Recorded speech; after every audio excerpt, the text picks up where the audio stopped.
Hey, how you doing? Justin here. Today we are checking out a blues study that I call About That Bass. It is basically bass lines adapted for guitar. It works really well as a second part if somebody's doing like a chunker thing and want to do the chords. So if you want to jam with somebody, you're kind of playing the bass part on guitar. If you want to actually try playing bass guitar, you might try this kind of line as well. You'll probably find this a lot easier to learn if you can check out the sheet music and have it in front of you. And guess what? It's free. Over on the website there is a PDF file and also a guitar profile, which of course you can play along with and adjust the speed if you want to slow it down a bit while you're learning it, that kind of thing. Very, very useful software, and that's why I'm giving you those files as well there for free over on the website, so go and check them out. Of course, as usual, I'm going to take you through the exact things in the study, but also show you how to adapt them so you can kind of improvise within that idea, take out the concept and make your own thing with it. It's lots of fun. Let's get stuck in. Check it out. So that is the riff that we're basing the first 12-bar blues sequence around. There are some variations that I'll talk about, but let's get that under our fingers first of all. So we're starting second finger, 5th fret on the thicker string. That's the root note, the note A. Then we've got first finger, 4th fret on the 5th string, little finger, 7th fret. Then first finger on the 4th fret of the 4th string, little finger, 7th fret. That goes back down to the first finger, little finger, 7th fret of the 5th string, down to the 4th fret with the first finger, and then back to the root note, 2nd finger. It's 2 notes on each one.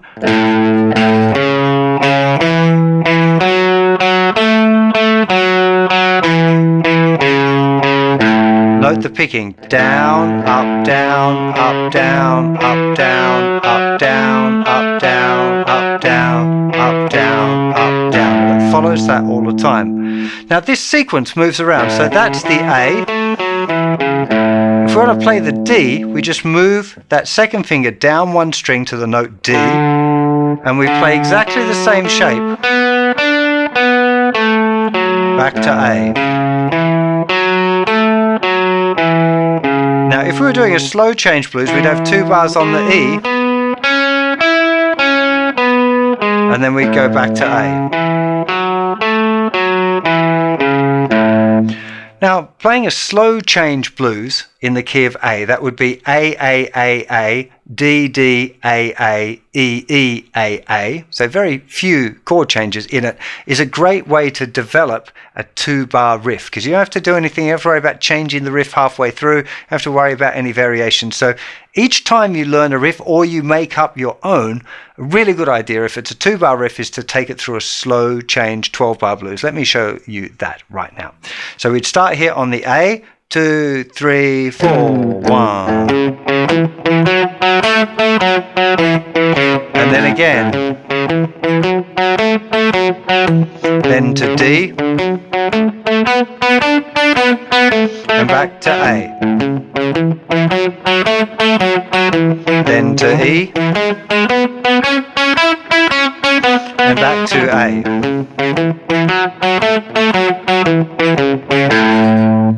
Now, doing this kind of thing where you've got a 2-bar riff and it's played 2 bars in full each time is relatively simple, but more often than not you're going to encounter a standard 12-bar blues where we've got that either a quick change where it goes to the D chord in the 2nd bar, or the last 4 bars you'd have those changes which would be E, D, A, E.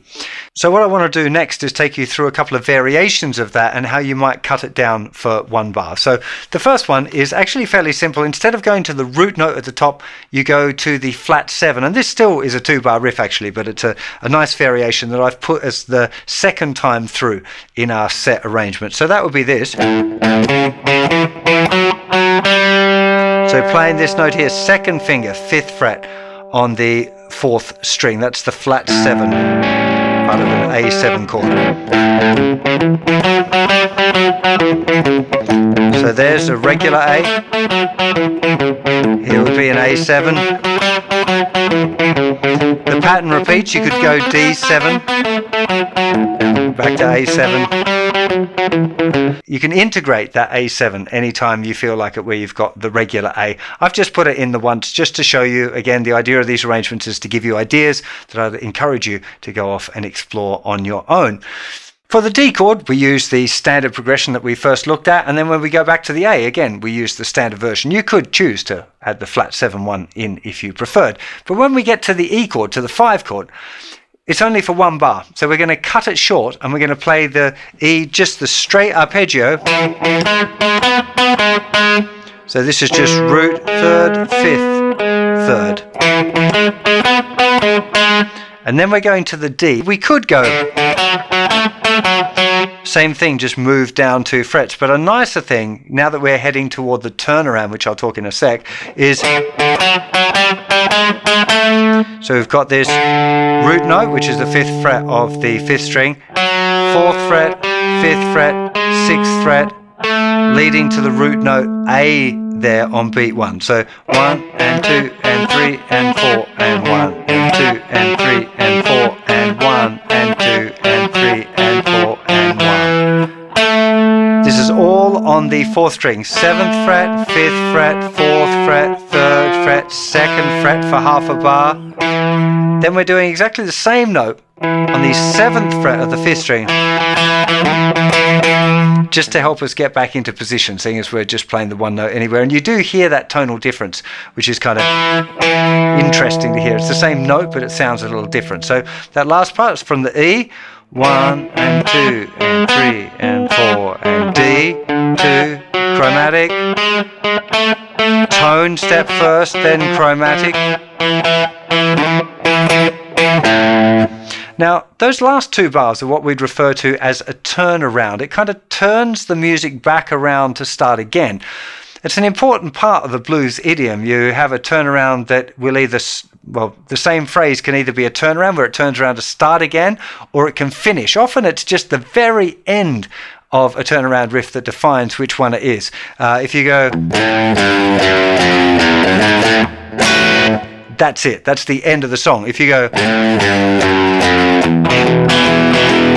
it's definitely going around again at that point. It would be weird if you stopped there. So turnarounds often have this kind of dual purpose. You can use them either to finish a tune or to go around, to turn it around to play the song again. It's usually that last 2 bars of a 12-bar blues sequence is where you would play a turnaround if you chose to. You don't have to. You can just keep playing your riffs if you prefer to do that. Now, the second 12-bar blues sequence, I've cut the riff down to a 1-bar sequence throughout. It's very similar to the first one. We got this. So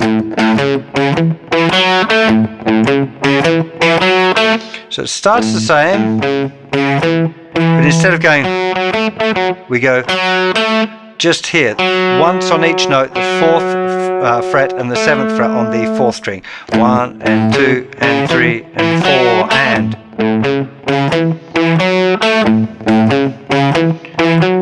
We do that 4 times, then to D, same thing, back to A, to E, D, A.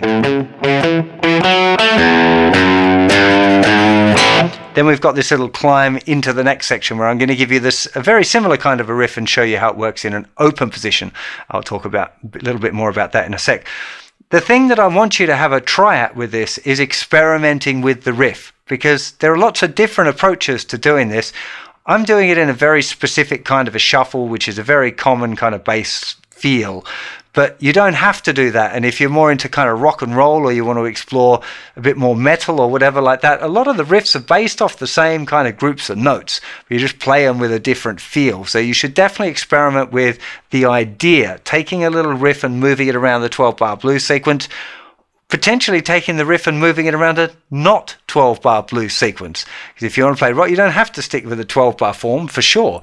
Might sound cooler if you didn't. If you went...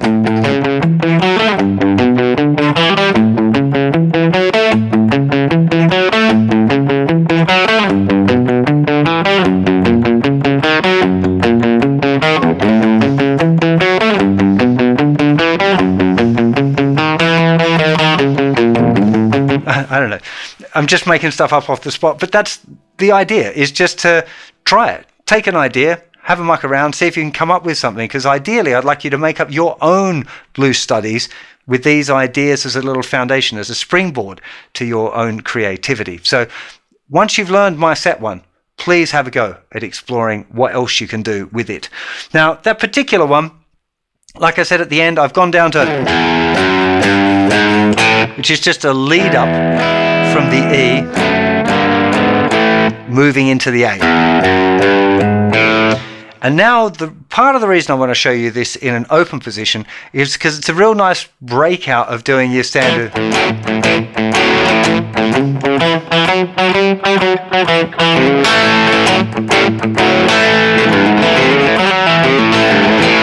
There's all of these little variations you can twist into a standard kind of a shuffle riff as a way of kind of moving out of the standard shuffle. You can start moving the bass line there and then move it to the what I call a closed position, one without open strings. So we start with the open A string, then 4th fret on the 5th string still, 1st finger, 2nd fret, 4th string, 4th fret just played once, with a down pick and then an up, here the 2nd fret on the 3rd string. 1 and 2 and 3 and 4 and... Note a couple of things.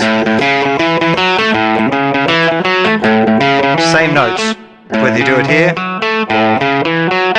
same notes each time. Also, I'm doing a little slide there with the 3rd finger. You don't have to do that. There's something about it that feels natural. Doing it here sounds good, but it requires a big stretch back with the 1st finger. It's a bit uncomfortable here. Just feels good. Now, when we hit the D chord, something weird happens. It's because of the tuning of the guitar, the fact that we have the same interval, the 4th, all the way along here, except here we've got the major 3rd between the G string and the B string. So if we try and do our riff, it sounds well wonky. It's hitting this C sharp, it needs to be a D. So if you did want to do that, you'd have to be using the 2nd finger. But to be honest, I don't like the sound of the 2nd string for this kind of riff. It just sounds a bit too twangy. So I'm more inclined in what I've written for the arrangement.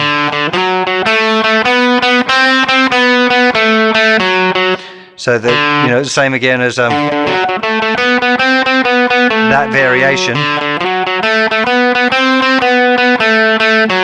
And then I've used the same thing here for the A.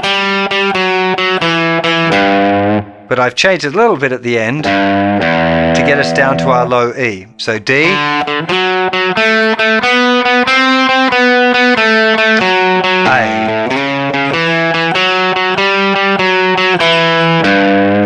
So just finishing here on the 2nd fret of the 4th string, 2nd finger doing a 3rd fret little curl, 3rd fret on the thicker string, down to our low E.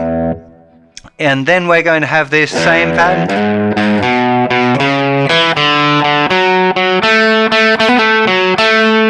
So on the E it's the same. Works nicely, that little landing to the D. On the D we have the open, same, and then we've got a little triplet at the end. 4th fret, flicky off to the 2nd fret, and then 4th fret on the 4th string. 1 and 2 and 3 and 4 triplet 1.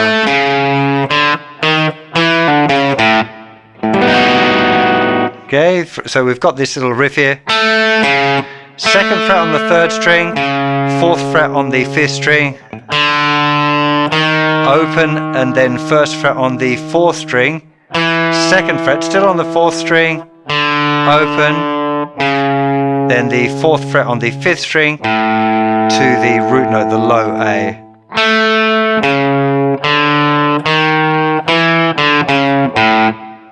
One. I've actually timed it. 1 and 2, 3, 4, 1 and 2 and 3, 4, 1 and 2, 3, 4, 1 and 2 and 3. And I've put this chord at the end. It's a little bit of a wacky one. It should be used at the end of every detective film. It's an A13 sharp 11, a good one for impressing your mates. It's a little bit stretchy. You might find this just impossible, in which case you could just play A6, bar the 1st finger, if you're just as easy there, like works just as well as an ending chord. But if you want to get a little bit weird, little finger 5th fret of the 4th string, 2nd finger 4th fret of the 3rd string, 3rd finger 4th fret of the 2nd string, and 1st finger's got to reach all of the way back to the 2nd fret on the thinnest string. Just a very eerie kind of a chord. We hadn't done anything quite like that before, so thought we'd throw that in there for good measure. Let me play that last 12 bar for you nice and slow. Here we go. 3, 4, 1 and 2.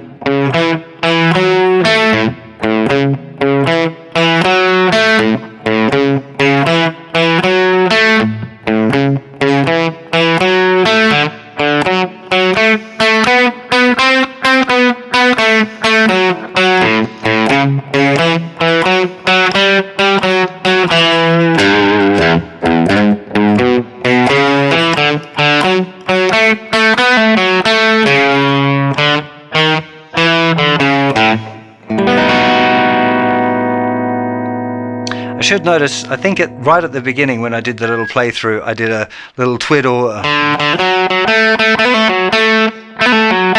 where I just, instead of going, I went a real fast hammer on and flick off.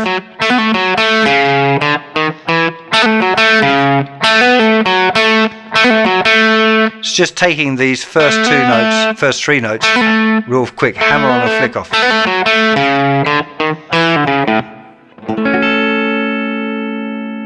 There's a lot of room here to explore these ideas. Of course, you can change the notes, and that's definitely something I'd encourage you to do, to take these riffs and try changing the notes, explore them a little bit, see what you can come up with.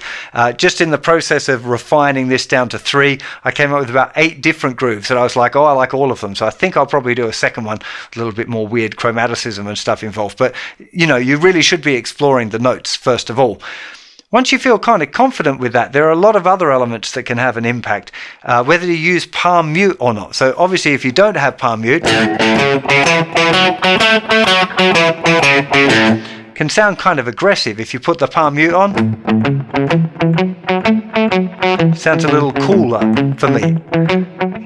It's got a little bit more of a, well, like a real bass, I guess. But you could choose to have some palm mute and some not. So you might have a,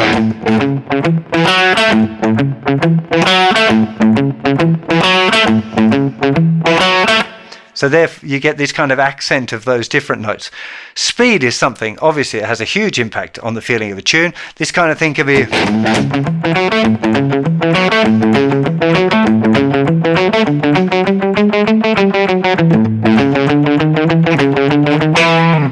quite up tempo. It can be,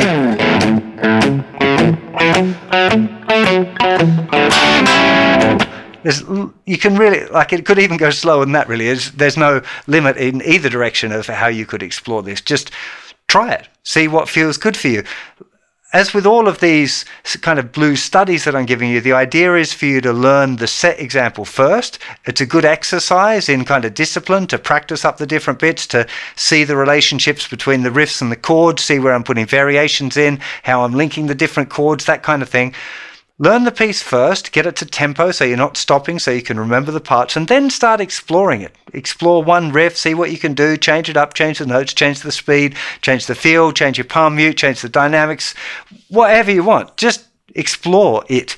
Well, I really hope you find this a useful springboard for your own blues riffs. I'd love to see what you come up with, so do let me know in the comments. Send me a link to your own blues things. I'll try and check them out. Use the hashtag JustinGuitar over on Instagram, and I'll go and try and check it out and leave you some comments or some feedback over there. Definitely on the website. Let me know in the comments on the site, and I'll be checking that out very regularly for sure. Don't forget that there's a PDF and a Guitar Pro file available for free over on the website. There'll be a link in the description if you're over on YouTube, or there'll be a downloads button that you can press if you're on the website already. If you are on YouTube, I really appreciate you hitting the subscribe button, slapping me a like, and let me know in the comments what type of blues you really like. So I've got a few more of these in the works, and I am looking for some more ideas, some more stylistic things to try out for this little series. It's a lot of fun for me. I hope you're enjoying it too. I'll see you for plenty more very soon. You'll take care of yourself. Bye-bye.